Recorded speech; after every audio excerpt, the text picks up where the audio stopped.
Hi, and welcome to episode 11 of the Unpacking Weight Science podcast called Unboxing Wellness Marketing. I'm your host, Fiona Willer, weight-neutral professional development dietitian, academic, and size acceptance advocate. Our learning goals for today are to develop an understanding of the legal limitations on marketing wellness foods, to identify key messages used by wellness product marketers to persuade the public to buy their product, and to recognise the techniques used in wellness marketing. Okay, so I started ramping things up on Instagram at the start of this year. I was on a PhD break developing this podcast, and I wanted to get better at Instagram and see what it was all about. My shtick on Instagram is highlighting bad weight science and the terrible consequences that these incorrect beliefs can have in research and for the public. So I obviously post about food and nutrition science a fair bit, and initially I categorised myself as health something on Instagram in the categories. And as my following on Instagram grew, thanks to great support from amazing humans, thank you if you've shared my stuff on there, I really appreciate it. Anyway, I started getting approached by health and wellness brands to spruik their products, mostly by direct message on Insta, and one lot even sent me some samples of their product to try from another country, without asking if I wanted them. So, as a thank you for managing to completely misread my material on Instagram, I'm going to unpick their marketing strategy in this episode.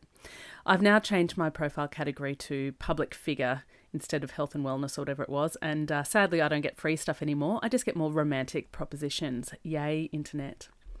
Right, so this massive box arrived at my parents' post office box addressed to me, and they live in a different town 8 hours drive away. Yay, Australia. So I had my mother open the box as I had no idea what it might have been. It was quite heavy and it was marked as fragile. So she opened it and read out the letter, and I said, right, put it all back together and keep it somewhere safe for me. This will be great material. Eventually, I got the box into my hands, and this is what was inside. So one letter addressed to me personally, an A4 double-sided glossy product information flyer, a heap of bubble wrap, and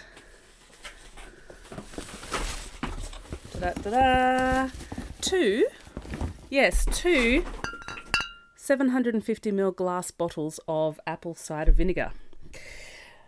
Now, as a dietitian, we do get sent product samples from time to time, and the trade hall at our conferences is filled with big food and big dietary supplements trying to convince us that we should all be recommending their products to our clients and in our hospitals.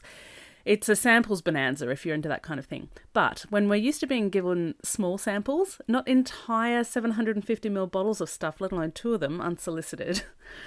So I'm going to dissect their arguments for your listening pleasure and highlight the tricks used in wellness food marketing to persuade us to open our wallets and our mouths for just about anything.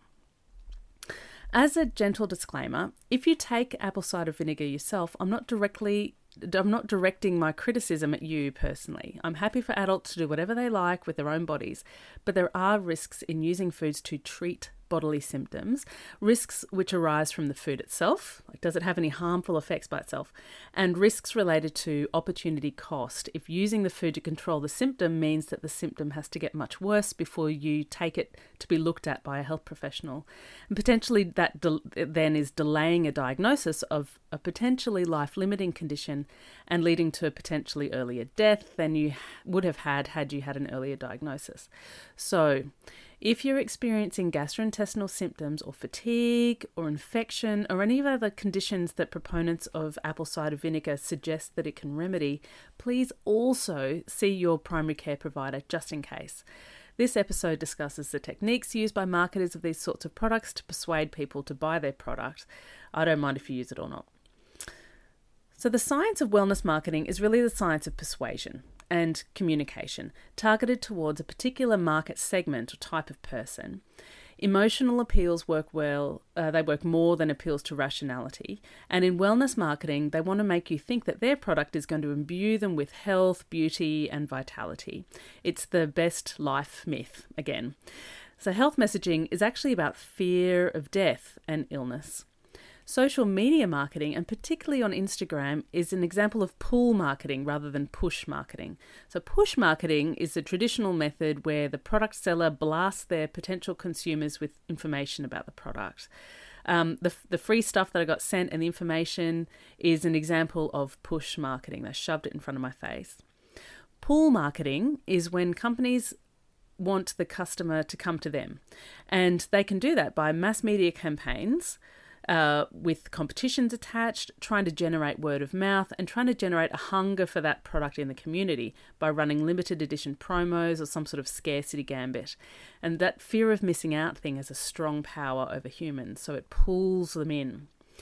Social media is a perfect medium for pull marketing, as it allows for the communication of information, knowledge, values, and ethics related to the service or product in order to entice the customer to interact, to pull them in. The potential customers have a relationship with the product and the person spruiking the product back and forth, which increases loyalty to the product brand or type of thing being talked about and emulates word of mouth marketing. So rather than hearing about a product from a literal, real-life flesh and blood could reach out and touch you, friend, you hear about a product and its use from someone who feels like a friend on social media, who appears alongside humans who actually know you, and then if you use it and like it, you then become the promoter. So it's an incredibly cheap method compared with mass media, and it's really effective marketing, really, given that it targets potential customers much more accurately than if it were sitting in a shop waiting for customers to stumble upon it there. Me talking about the product to my followers functions as a review or testimonial rather than advertisement. And testimonials are so persuasive that registered and self-registered health professionals in Australia aren't allowed to use them when they advertise their services. We're not allowed to. Apple cider vinegar, the stuff that I got sent, is interesting because it wears two hats. Firstly, it's a legitimate type of food, used in recipes, particularly good in salad dressings because it's tangy and it tastes pleasant when diluted in water. It's a bit like zingy cordial. But in addition to its identity as a food, it has an alternative identity as a health tonic. Its use has been recorded across ancient and modern civilization. The Phoenicians thousands of years ago used it to try to treat a heap of things, from dandruff to poisoning to toothache. And because it has some properties that seemed magical before germ theory, it picked up a heap of other magical powers along the way. It is an original superfood. As a downside, it strips the enamel from your teeth and can deliver chemical burns to your skin, mouth and esophagus depending on its concentration. At a pH of between 2 and 4, it's pretty seriously acidic, and consumers and home brewers need to be aware of the acid concentration of the vinegar so they don't inadvertently get hurt. One reason for vinegar's ubiquity is that it's straightforward to make. Apples, apple juice, allow it to ferment itself, boom, enjoyable alcoholic apple cider. Then just leave it some more and hey presto, apple cider vinegar. It's yeasts initially that turn the juice to booze, into ethanol, and then bacteria that turn the booze to vinegar, into acetic acid. Any booze left out in the air will eventually turn to vinegar. Remember that time you left a half-finished bottle of wine behind the couch for a week? Well, you can now add artisanal vinegar maker to your CV. Vinegar is excellent at killing bacteria because of its acidity, so it can clean wounds. It's excellent at bleaching and removing odours, so it's helpful in washing textiles. And there are loads of other practical non-woo uses. So you can see why it's been with us for so long and why all cultures throughout history have used vinegar for various things. Historically, it was safer to drink alcohol or vinegared water, so you got food poisoning less if you did that. It was used widely in military settings before we were very good at purifying water and treating wounds. And it's plausible that soldiers that drank a shot of vinegar with their meals, essentially making their stomachs the mixing vessel rather than the cups or plates, were less susceptible to food poisoning and thus perceived as stronger and healthier. Our own stomach acid is also pretty strong, and that does this job too, but perhaps vinegar gave it a little boost, along with a heavy dose of the placebo effect. So remember, these days our food safety is actually much better than it was back then as well. Let's get back to what has to be considered when marketing these types of food products now. Firstly, what constraints are there on the sale of food products? Well, in Australia there is the Food Standards Code, which stipulates what must be on labels and the kind of claims that can't be on labels. I know that there are international listeners to this podcast. You'll probably have something similar in your country of residence. Like a lot of regulatory stuff, there's a lot of policy, copy and paste between similar countries. Our Food Standards Code concerns itself with nutrition claims and health claims, and this broadly means that you can't claim that your product cures anything unless there's a strong scientific evidence of that, and you can't claim that it helps to control a medical condition unless it has at least a specified amount of a factor that has been shown to help control the condition, and that factor and the claim is also one approved by the Food Standards Code. But they allow producers to self-regulate, which means that they can be cheeky. It relies on someone making a complaint to the regulatory board after the product has hit the market.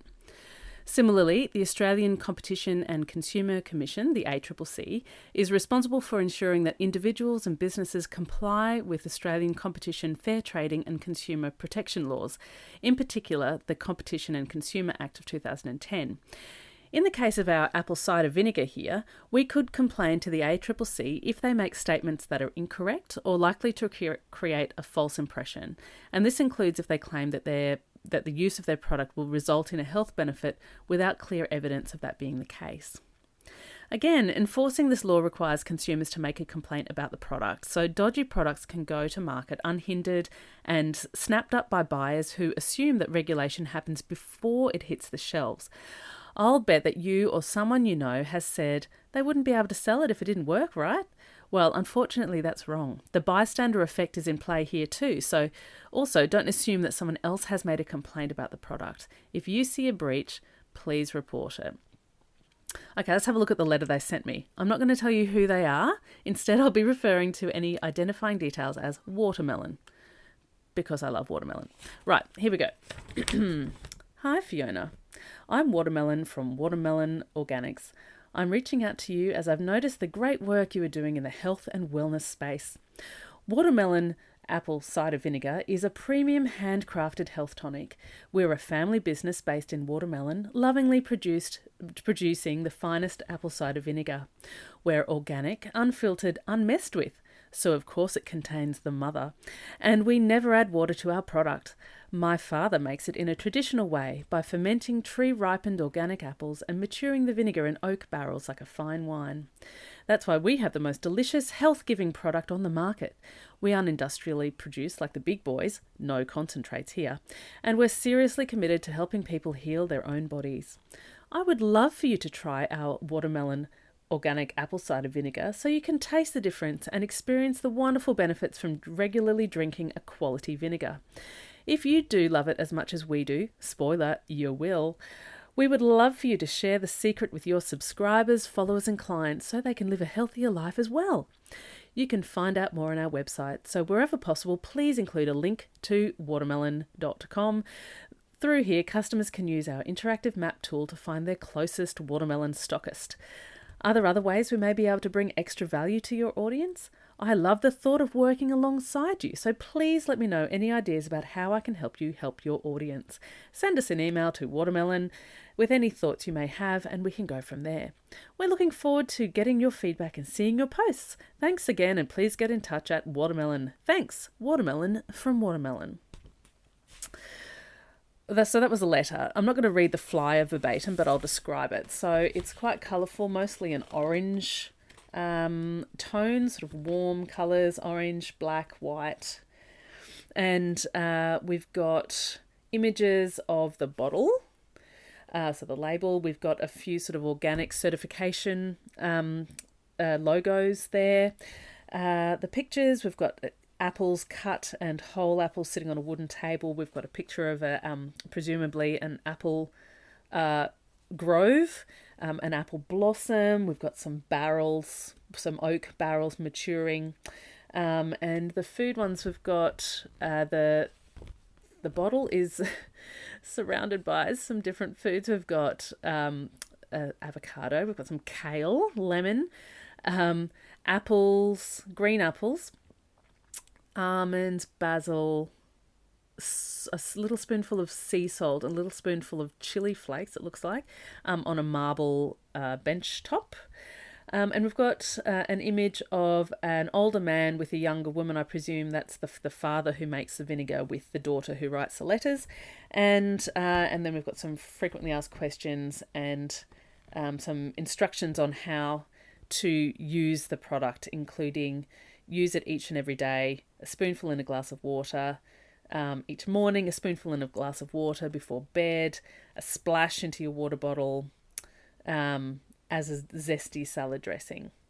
So, because I'm a total nerd, what I did was did a keyword analysis, and then I did a thematic analysis on the keywords. So here are the themes I found: attending to tradition, family, taking care of our customers, natural, pure, health benefits, medicinal, quality, taste, and an invitation to join. Well, let's go through them now. So firstly, attending to tradition. So they've told us about this by using words like traditional way, handcrafted, not industrially processed like the big boys. They're using the mother traditional process.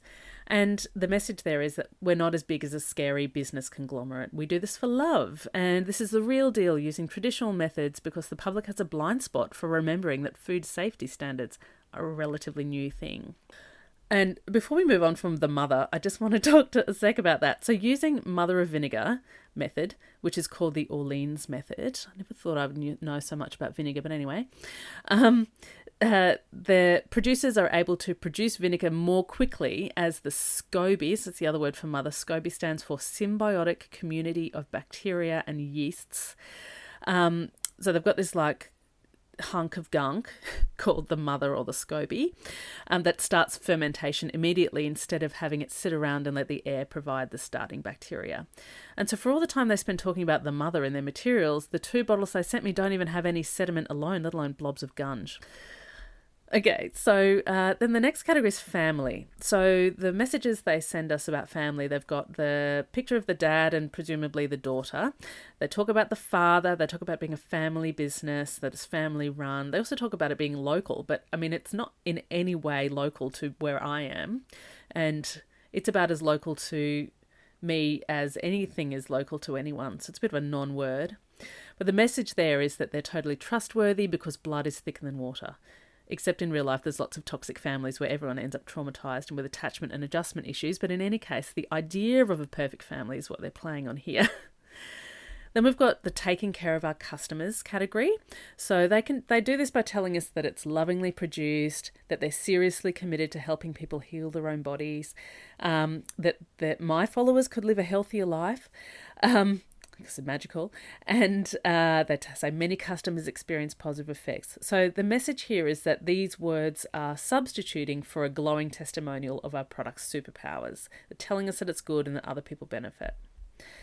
Moving on to the natural category here, words like tree ripened. We've got those images of lemons and flowers and apples and lush apple tree groves, and alongside other key alternative health type foods like kale and avocado. It's just hilarious. Anyway, sun ripened, strong environmental custodianship. So the message here is that if you're into other things which are natural, like things that people sell at farmers markets, where we've pictured our bottle beside, then this is your sort of product. So they're wanting people to feel familiar with it and that it's natural, fits into that sort of genre. Now onto the pure category. So they're telling us it's pure by saying things like we never add water, it's unmessed with, it's organic, unfiltered, bottled in glass, not watered down. They talk a lot about not being diluted, and then they give a warning saying don't use it undiluted. And so the message here is that other apple cider vinegars are full of crap, and our product is so pure that it's dangerous, which proves that it's pure and safe, or something. You can see here that they're not really worried about accuracy. They're much more concerned with us getting the idea that their product is pure. Moving on to health benefits. So they call it a health tonic, health giving. Notice that just the word health is actually very nebulous. There's no agreed upon definition of health that they've given on the brochure, let alone in science. Health is so such a hard to define concept. And that's part of them sidestepping being responsible about what their product actually does. Just talking about its healthfulness means that they don't actually have to provide evidence of such. The health benefits wise, they also talk about it being, they position it as being medicinal. So they want you to drink it twice a day. They give a dosage to have, how much to have and exactly how much to have, how much water to have it in. Very similar to medicine. And they want you to have it every day forever, by the sounds of things. They then, in terms of vaguely more specific health claims, they say that it balances the body's pH levels. It was very difficult to not have balanced pH levels because that's what homeostasis is. So they're counting on the fact that the body does that for you. But if you drink it, the body's not going to not do that for you. So therefore, they can't prove that the apple cider vinegar isn't doing it. Well, that's their claim anyway. And rather than give actual evidence, they say that the properties of apple cider vinegar have been reported in scientific and lay publications. So again, they're sidestepping actually providing any evidence itself to say that other people have done it for us. And I mean, that does make sense because people will, if they're not sure what a product does, particularly something like apple cider vinegar, all of those words, like none of those words are scary. They're very Googleable. And so even if someone's standing in front of the shelf at the shop, in front of the host of different types of apple cider vinegar, they're going to be able to grab out their phone and Google what the hell it is. And of course, the first hits are the ones that are filled with woo information about it. So the materials for this specific product don't have to have any specific claims because the internet does that job for them.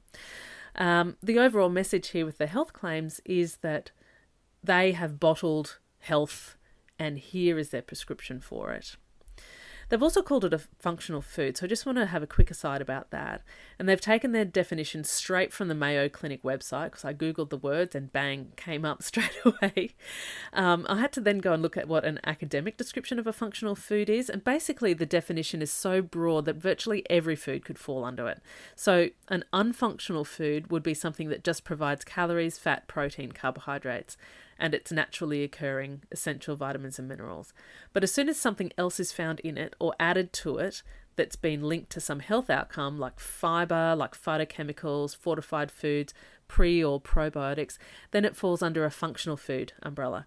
So all fruit and veg is already functional. All grain foods, all fortified foods like flours with added folate, yogurts with bifidobacteria that have been associated with gut health, eggs from chickens that have been fed a fortified diet, etc. Like they're all considered functional foods now. So, I mean, yes, it's a functional food, but that's like everything else is as well. Quality. And so particularly this draws parallels to winemaking and fine winemaking. They're at pains in their materials to show that it's a quality product.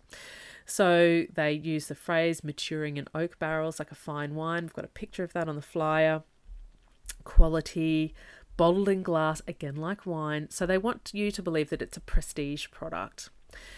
And of course, prestige products are associated with a bit more cost as well. So I Googled how much, because there was no information on the materials that I got sent about how much it costs to buy this, if I was going to recommend it to my audience. It doesn't seem, I mean, it's not that expensive. It's about middle of the road. For the others, it's probably got the prettiest label, but it doesn't, from at face value, it's not a gorgeous looking product. Anyway, they want us to believe that it is a prestige product. Moving on to taste, they tell us that it's delicious. They tell us that we'll be able to taste the difference. They say that they love it and that I'll love it. And they say that their flavour is far superior than other brands. So the message here is that you're going to gag less on this product than the other ones you've tried. So I'm no apple cider vinegar connoisseur, but many bloggers have recounted that apple cider vinegar tastes dreadful. So they're trying to convince us here that it doesn't taste as dreadful as the rest. And then finally, the last theme is an invitation to join. So this is like absolute gold standard pull marketing here. So we want you to find out more. There's an interactive map. Work alongside us. Let us help your audience. Become part of our family because we care about your money. Okay, so we've worked out that they're relying heavily on ideas of purity and tradition here. And in those who are suspicious of the medical establishment already, are more suspicious to traditional, perceived as safe ways of doing things because they're seen as tried and tested, and pure and natural are seen as always good, despite the fact that purification makes things far more dangerous and that cancer is itself a natural process. So we would assume, reasonably, that they know who their customers are, either from conducting actual market research with consumers or from mimicking the marketing norms of their competitors. There's also this phenomenon called crank magnetism that operates in complementary and alternative health and lifestyle circles, where people who are spruiking or supporting one kind of alternative or anti-establishment approach are more likely to also support other alternative or anti-establishment approaches. The official definition of crank magnetism is propensity of cranks to hold multiple irrational, unsupported or ludicrous beliefs that are often unrelated to one another, and the tendency to add more of these kinds of beliefs over time. So Pete Evans, who will be well known to Australian listeners, has been spruiking paleo diets over recent years, but along the way has added dietitian and doctor bashing, anti-fluoride and anti-vaccination messages to his portfolio, and gushed about his connections with other BS peddlers, including the king of BS himself, Joseph McCullough. So I suspect it's some kind of in-group loyalty thing, so united together against mainstream ideas, even though their own soapbox issues are in philosophical conflict with each other. It happens not just in the health-related field, so conspiracy theorists are more likely to ascribe to multiple conspiracy theories in different domains. There's an overlap between climate change deniers and flat earthers, for instance. And wellness guru types may also flock together because they know their followers overlap, and thus their potential customers come from the same group as well. So it makes sense that they wouldn't try that hard to legitimise their products and services, like conduct proper randomised controlled trials, etc., because they don't have to make a buck or to continue to make bucks. The human capacity for swallowing fake messages, particularly these days, seems to be limitless. In terms of apple cider vinegar, it's not something that dietitians advise the use of therapeutically. It's not part of medical nutrition therapy for any condition. It's not supported by scientific trials to do anything magical in terms of treating or avoiding disease. So that means that it falls under the complementary and alternative medicine, or CAM, umbrella. And a recent academic paper has summarised the characteristics of CAM users. So personality traits associated with CAM use tend to be female, middle-aged, higher levels of spirituality, lower emotional role functioning, lower perceived health, have serious chronic or longer illness, a higher level of education, and previous transformational experience leading to a worldview change. They tend to have a holistic view of health problems. And interestingly, the top medical conditions treated with CAM are back pain and related pathology, depression, insomnia, headache or migraine, and stomach or intestinal issues. And conversely, patients who rely primarily on alternative medicine for their healthcare are more likely to distrust conventional healthcare providers, distrust hospitals, desire control over health matters, express dissatisfaction with conventional practitioners, and have a belief that the importance of one's inner life and experiences on their overall well-being. So back to our apple cider vinegar now. Another important point to note is what they're not talking about in their materials. So instead of providing scientific evidence of efficacy to do something, they're relying on people's general knowledge about apple cider vinegar. They're not talking about any new findings, but basing their messaging on the trustworthiness of tradition. They don't have a health practitioner or other expert on the effects of the product talking about the product. Instead, the stand-in for authority is the father figure at the head of the family-run company. The information about dosing, but not about medical efficacy, positions it as medicinal, which fits into that paternalistic trope. It's a classic bait and switch. What does it do? It makes you feel good. Yeah, but how do I know it works? It's been used as a health tonic for thousands of years. A what? How do I know it works? It's natural and so is your body, so it works. And ours works better because it's pure, and pure natural is better than impure natural, which is what your body is also if you don't use it. They would do better to choose their internet influencers more wisely.